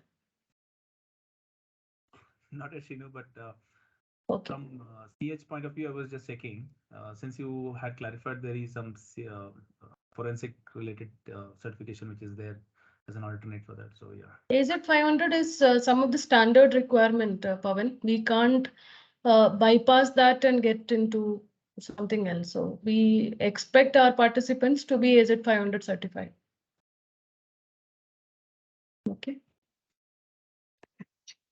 Okay, then thank you so much. Rujul will be your point of contact. Please connect with him if you need any specific doubt clearing sessions, unless we don't hear from you with the questions. So questions must come to us beforehand, because we don't want a mute session again if we bring Nishant, right? So questions must be given to Rujul in advance, and if enough questions are there, we will definitely arrange for a doubt clearing session. But an hour of capstone project discussions, we will plan to arrange next week. Okay. Thank you. Thanks, everyone. Thank you. Have a Thank you, smile. everyone. Everyone is seems to be so tight-lipped. Bye bye. Thank you, Bye-bye. everyone. Take care. Bye-bye. Thank you all. Thank you. Bye-bye. Thank you all. Bye. Thank you. Bye. Thank you, everyone. Bye. Thank you, Nisha. Thank you, everyone. Bye.